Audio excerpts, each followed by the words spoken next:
Note ban ಆದರೆ ಅಭಿಯಾನ ಮಾಡ್ತೀವಿ.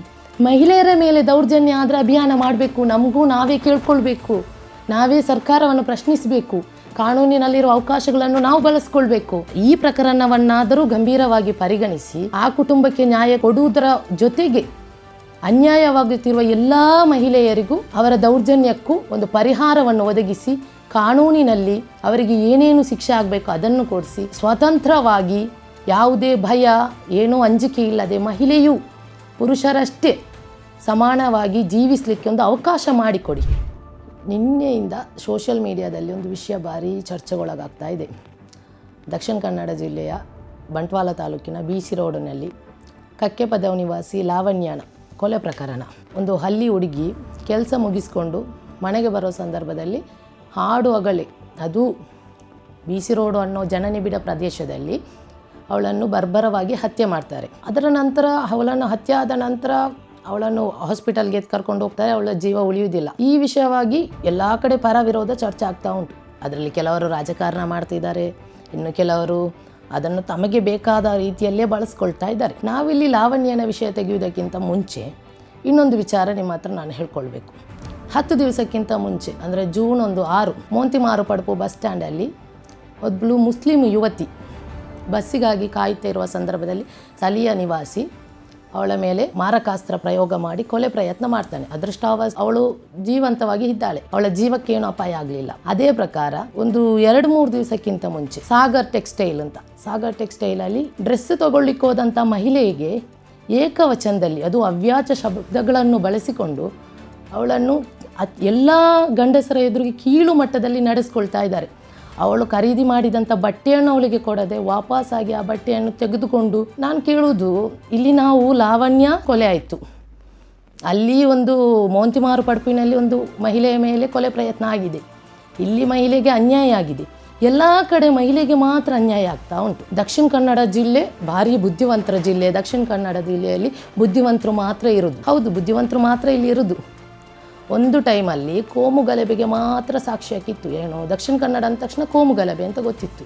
ಇವಾಗ ಕೋಮು ಗಲಭೆ, ಇವಾಗ ಮಹಿಳೆಯರ ಮೇಲೆ ದೌರ್ಜನ್ಯಕ್ಕೆ ದಕ್ಷಿಣ ಕನ್ನಡ ಪ್ರಸಿದ್ಧಿಯಾಗಿದೆ. ಯಾಕೆ ಮಹಿಳೆಯರ ಮೇಲೆ ನಿರಂತರವಾಗಿ ದೌರ್ಜನ್ಯ ಆಗ್ತಾನೇ ಉಂಟು? ಯಾತಕ್ಕೋಸ್ಕರ ಅಂದರೆ ನೀವು ಕೇಳೋಕ್ಕೆ ಯಾರು ಇಲ್ಲ ಅನ್ನೋದಕ್ಕೋಸ್ಕರ. ಕೆಲಸ ಮಾಡುವ ಕಡೆ ಮಹಿಳೆಯರಿಗೆ ದೌರ್ಜನ್ಯ, ಮನೆ ನಡೆಸಲಿಕ್ಕೋಸ್ಕರ ಈ ಚಿಕ್ಕ ಪುಟ್ಟ ಸಂಬಳದಲ್ಲಿ ಕೆಲಸ ಮಾಡುವ ಮಹಿಳೆಯರ ಮೇಲೆ ಅಲ್ಲಿಯೂ ದೌರ್ಜನ್ಯ ಸಿಗ್ತಾರೆ. ಬಾಯಿ ಬಿಟ್ಟರೆ ಅವರನ್ನು ಕೆಲಸದಿಂದ ತೆಗಿತಾರೆ. ಅವರು ಕಂಪ್ಲೇಂಟ್ ಕೊಡಲಿಕ್ಕಿಲ್ಲ. ಯಾಕಂದರೆ ಅವರು ಬಡವರು, ದೌರ್ಜನ್ಯ ಮಾಡುವವರು ಶ್ರೀಮಂತರು. ಇನ್ನು ಮಹಿಳೆ, ಅವಳು ಓದಲಿಕ್ಕೋಸ್ಕರ ಒಂದು ಸ್ವಲ್ಪ ಹೊರಗಡೆ ಹೋಗಿ ಕಾಲೇಜ್ ಶಿಕ್ಷಣ ಪಡೆಯುವುದು ಅಥವಾ ಉನ್ನತ ಶಿಕ್ಷಣ ಪಡೀಲಿಕ್ಕೆ ಹೋಗಲಿಕ್ಕೆ ಗೊತ್ತಿಲ್ಲ. ಈ ರೀತಿಯಾಗಿ ಅದು ಜನನಿಬಿಡವಾದಂಥ ಒಂದು ಪ್ರದೇಶದಲ್ಲಿ ಆಡುವಾಗಲೇ ಹಲ್ಲೆ ಮಾಡ್ತಾರೆ, ಆಡುವಾಗಲೇ ಕೊಲೆ ಮಾಡ್ತಾರೆ. ಯಾವ ವ್ಯವಸ್ಥೆಗೆ ನಾವು ಬಂದು ಮುಟ್ಟಿದ್ದೀವಿ? ನಮ್ಮಲ್ಲಿ ಇಲ್ಲಿ ಕಾನೂನು ವ್ಯವಸ್ಥೆ ಉಂಟು, ಪೊಲೀಸ್ ಇಲಾಖೆ ಉಂಟು, ದಕ್ಷ ಅಧಿಕಾರಿಗಳಿದ್ದಾರೆ. ಇದೆಲ್ಲ ಇದ್ದುಕೊಂಡೇ ನಾವು ಈ ರೀತಿಯಾದಂಥ ಒಂದು ವ್ಯವಸ್ಥೆಯನ್ನು ಕಾಣ್ತಾ ಇದ್ದೀವಿ. ದಕ್ಷಿಣ ಕನ್ನಡದಲ್ಲಿ ಇವಾಗ ಎಲ್ಲ ಕಡೆ ಹೇಳ್ತಾ ಇದ್ದಾರೆ, ಅವರನ್ನು ಗಲ್ಲಿಗೇರಿಸೋದ್ರಿಂದ ಏನೂ ಪರಿಹಾರ ಸಿಗಲ್ಲ.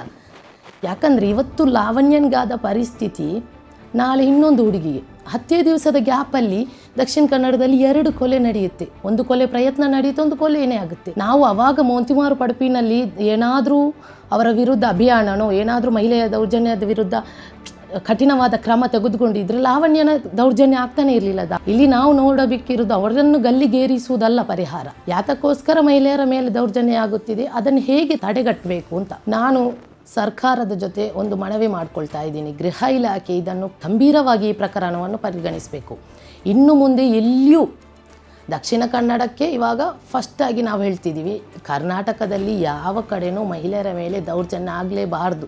ಒಂದು ವೇಳೆ ಅಂಥ ಘಟನೆಗಳು ನಡೆದರೂ ಕೂಡ ಅದಕ್ಕೆ ಸಂಬಂಧಪಟ್ಟಂಥ ಏನೇನು ಕಾನೂನಾತ್ಮಕ ಪ್ರಯೋಗಗಳಿದೆ, ಕಾನೂನಾತ್ಮಕ ಕ್ರಮಗಳಿದೆ, ಅದನ್ನು ಜರುಗಿಸಬೇಕು. ಇವನಿಗೆ ಈ ಚೇತನನ್ನು ಆರೋಪಿಗೆ ಕಠಿಣವಾದ ಶಿಕ್ಷೆಯನ್ನು ಕೊಡುವ ನಮ್ಮ ಕಾನೂನಿನಲ್ಲಿ ಅದಕ್ಕೆ ಹಲವಾರು ಅವಕಾಶಗಳಿವೆ. ಅದನ್ನು ಪೊಲೀಸ್ ಇಲಾಖೆ ಮಾಡುತ್ತೆ ಅಂತ ನಾನು ನಂಬ್ಕೊಂಡಿದ್ದೀನಿ. ನಮ್ಮಲ್ಲಿರುವ ಅಧಿಕಾರಿಗಳು ದಕ್ಷ ಪ್ರಾಮಾಣಿಕರಿರೋದ್ರಿಂದ ಅದನ್ನೆಲ್ಲ ಅವರು ನೋಡ್ಕೊಳ್ತಾರೆ. ನಾವಿಲ್ಲಿ ಇರಬೇಕಿರೋದು ಇಂಥ ಲಾವಣ್ಯ ದಕ್ಷಿಣ ಕನ್ನಡದಲ್ಲಿ ಎಷ್ಟಾಗಬೇಕು, ಇಂಥ ಲಾವಣ್ಯ ಪ್ರಕರಣ ದಕ್ಷಿಣ ಕನ್ನಡದಲ್ಲಿ ಎಷ್ಟಾಗಬೇಕು, ಮಹಿಳೆಯರ ಮೇಲೆ ಯಾಕೆ ಅನ್ಯಾಯ ಆಗ್ತಾ ಇದೆ. ಪುತ್ತೂರಿನಲ್ಲಿ ಒಬ್ಬಳು ಯುವತಿ ಪ್ರೀತಿಸಿದವನಿಂದ ಮಗು ಪಡೆದು ನ್ಯಾಯಕ್ಕೋಸ್ಕರ ಬೀದಿಲಿ ನಿಂತು ಹೋರಾಟ ಮಾಡ್ತಿದ್ದಾಳೆ. ಕಲ್ಲಡ್ಕದಲ್ಲಿ ಒಂದು ಹುಡುಗಿ ನ್ಯಾಯಕ್ಕೋಸ್ಕರ ಬೀದಿಲಿ ನಿಂತು ಹೋರಾಟ ಮಾಡ್ತಿದ್ದಾಳೆ. ಇಲ್ಲಿ ಪ್ರೀತಿಸಿದವನೇ ಕೊಲ್ತಾನೆ. ಯಾವ ಘಟ್ಟಕ್ಕೆ ನಾವು ಬಂದು ನಿಂತಿದ್ದೀವಿ? ಯಾವ ಘಟ್ಟದಲ್ಲಿ ನಾವು ಜೀವಿಸ್ತಾ ಇದ್ದೀವಿ? ನಾನು ಎಲ್ಲ ಮಹಿಳೆಯರಿಗೆ ಏನು ಹೇಳುವುದು ಅಂದರೆ, ನಮಗೆ ಕಾನೂನಿನಲ್ಲಿ ಅವಕಾಶ ಇದೆ. ಆ ಕಾನೂನಿನ ಅವಕಾಶವನ್ನು ಪಡೆದುಕೊಳ್ಳಿ. ನೀವು 1-2 ಸಲ ಅದನ್ನು ಪಡ್ಕೊಂಡ್ರಿ ಅಂತ ಆದರೆ ಮತ್ತು ಯಾರೂ ನಮ್ಮ ವಿಷಯಕ್ಕೆ ಬರಲಿಕ್ಕೆ ನೋಡೋದಿಲ್ಲ. ನಾವೇ ಮೊದಲು ಬದಲಾಗಬೇಕು, ಮತ್ತೆ ಈ ಸಮಾಜನ ಬದಲಾಯಿಸಬೇಕು ನೋಡಬೇಕು. ಮೊದಲು ನಾವೇ ಬದಲಾವಣೆ ತರಬೇಕು. ಲಾವಣ್ಯನ ಕೊಲೆ ಆರೋಪಿ ಇಲಿ ಭಾಷಣ ತಗೊಂಡು ಮಲಗಿದ್ದಾನೆ ಅಂತ ಹೇಳ್ತಾರೆ. ಅವರನ್ನು 1-2 ದಿವಸದಲ್ಲಿ ಅರೆಸ್ಟ್ ಮಾಡ್ತಾರೆ, ಬಿಡಿ. ಅವನಿಗೆ ಕಾನೂನಾತ್ಮಕವಾಗಿ ಏನು ಶಿಕ್ಷೆ ಆಗಬೇಕು ಅದು ಶಿಕ್ಷೆ ಆಗುತ್ತೆ. ಆದರೆ ನಾವು ಈ ಪ್ರಕರಣವನ್ನು ಯಾಕೆ ಗಂಭೀರವಾಗಿ ತಗೊಳ್ಬೇಕು ಅಂದರೆ, ಈ ಪ್ರಕರಣ ಇನ್ನೊಂದು ಸಲ ರಿಪೀಟ್ ಆಗಬಾರ್ದು, ಅಷ್ಟೇ ಇರೋದು. ಮಹಿಳೆಯರ ಮೇಲೆ ನಿರಂತರವಾಗಿ ಏನು ದೌರ್ಜನ್ಯ ಆಗ್ತಾ ಉಂಟು ಅದಕ್ಕೆ ಕಡಿವಾಣ ಈ ನಮ್ಮ ಸರ್ಕಾರ, ಈ ನಮ್ಮ ಗೃಹ ಇಲಾಖೆ ಕಡಿವಾಣ ಹಾಕಲೇಬೇಕು. ಸ್ಪೆಷಲ್ ಕೋರ್ಟ್ಗೆ ಟ್ರಯಲ್ಗೆ ಕೊಡಬೇಕು. ಮಹಿಳೆಯರ ಮೇಲೆ ಅನ್ಯಾಯ ಆದ ತಕ್ಷಣ ಅದಕ್ಕೆ ತ್ವರಿತಗತಿಯಲ್ಲಿ ಕಾನೂನಿನ ವ್ಯವಸ್ಥೆಯನ್ನು ಮಾಡಿಕೊಡಬೇಕು. ಅವರ ಕುಟುಂಬಕ್ಕೆ ಅವರಿಗೆ ಒಂದು ಬಲವಾದಂತಹ ಬೆಂಬಲವನ್ನು ನೀಡಬೇಕು. ಮಹಿಳೆಯರ ಮೇಲೆ ದೌರ್ಜನ್ಯವನ್ನು ತಡೆಗಟ್ಟುವ ನಿಟ್ಟಿನಲ್ಲಿ ಏನೇನು ಕ್ರಮಗಳನ್ನು ಕೈಗೊಳ್ಳಬೇಕು ಅದನ್ನು ಕಟ್ಟುನಿಟ್ಟಾಗಿ ಗಂಭೀರವಾಗಿ ಪರಿಗಣಿಸಬೇಕು.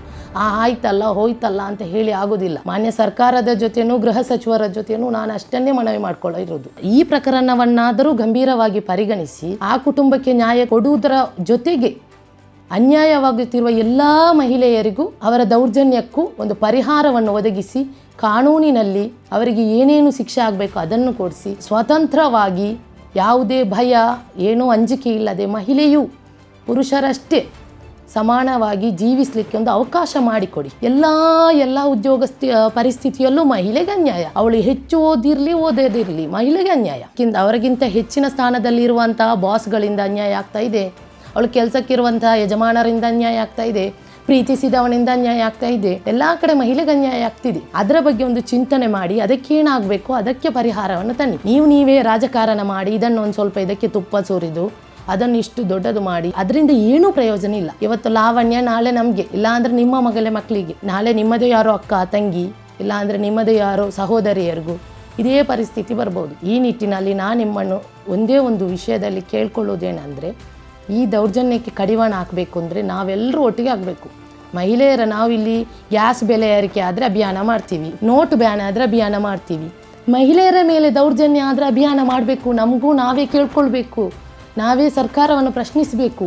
ಕಾನೂನಿನಲ್ಲಿರುವ ಅವಕಾಶಗಳನ್ನು ನಾವು ಬಳಸ್ಕೊಳ್ಬೇಕು. ಹೋಯ್ತಲ್ಲ ಏನಾಗೋದಿಲ್ಲ, ಅದೇ ಆಗಿದೆ. ಇವತ್ತು ಈ ಚೇತನ್ ಅಂತ ಆರೋಪಿ ಹುಟ್ಕೊಳ್ಳಿಕ್ಕೆ ನಾವೇ ಎಡೆ ಮಾಡಿ ಕೊಟ್ಟಿದ್ದೀವಿ. ಯಾವಾಗ ಆರೋಪ ಕಾಣುತ್ತೋ ಆವಾಗಲೇ ಅದನ್ನು ಖಂಡಿಸಲಿಕ್ಕೆ ನಾವು ಕಲಿಬೇಕು. ಅದು ಮಹಿಳೆಯರೇ ಖಂಡಿಸಬೇಕು. ನಿಮ್ಮ ಆರೋಪಗಳಿಗೆ ನೀವೇ ಅಲ್ಲಿ ಬೆಲೆ ತೆತ್ತು ನೀವೇ ಅದಕ್ಕೆ ಕಾನೂನಾತ್ಮಕವಾಗಿ ಏನೇನು ರಕ್ಷಣೆಗಳುಂಟು ಅದನ್ನು ಉಪಯೋಗಿಸಿ ಅಲ್ಲೇ ಕೊಡಬೇಕು ಅದರ ವಿಷಯವನ್ನು. ಅದನ್ನು ಯಾವಾಗ ಕಲಿಬೇಕು ಅಂದರೆ ಮಹಿಳೆ ತನ್ನ ಮೇಲೆ ಯಾವಾಗ ದೌರ್ಜನ್ಯ ಆಗುತ್ತೆ ಅದರ ನಂತರನೇ ಕಲಿಬೇಕಾಗುತ್ತೆ. ಈ ನಿಟ್ಟಿನಲ್ಲಿ ಸರ್ಕಾರ ಲಾವಣ್ಯನ ಕೊಲೆ ಆರೋಪ ಹೊತ್ತಿದಾನೋ ಅವನಿಗೆ ತಕ್ಕವಾದಂಥ ಶಿಕ್ಷೆಯನ್ನು ನೀಡಬೇಕು. ಗೃಹ ಇಲಾಖೆ, ಸರ್ಕಾರ ಮಹಿಳೆಯರ ಮೇಲೆ ನಡೆಯುವಂಥ ದೌರ್ಜನ್ಯವನ್ನು ತಡಿಬೇಕು. ಮತ್ತು ದಕ್ಷಿಣ ಕನ್ನಡದ SP ಅವರಲ್ಲಿ, ಕಮಿಷನರಲ್ಲಿ ನನ್ನ ಮನವಿ, ನಿಮ್ಮ ಆಡಳಿತದಲ್ಲಿ ದಕ್ಷಿಣ ಕನ್ನಡ ತುಂಬ ಸುಧಾರಣೆಯಾಗಿದೆ. ಈ ಆರೋಪಿಗಳಿಗೆ ಇವಾಗ ಕಾನೂನಿನ ಭಯ ಇಲ್ಲ. ಭಯ ಮುಟ್ಟದೇ ಇರುವುದಕ್ಕೆ ಅಲ್ಲಲ್ಲಿ ಮಹಿಳೆಯರ ಮೇಲೆ ದೌರ್ಜನ್ಯ ಆಗ್ತಾ ಇದೆ. ಆದ್ದರಿಂದ ಇವರಿಗೆ ಒಂದು ಕಠಿಣವಾದ ಕಾನೂನಿನ ಭಯವನ್ನು ಮುಟ್ಟಿಸಿ ನಿಮ್ಮ ಕರ್ತವ್ಯವನ್ನು ನಿಷ್ಠೆಯಿಂದ ಪಾಲಿಸಬೇಕು ಅಂತ ಹೇಳಿ ನಿಮ್ಮಲ್ಲಿ ನಾನು ಮನವಿ ಮಾಡಿಕೊಳ್ತಾ ಇದ್ದೀನಿ.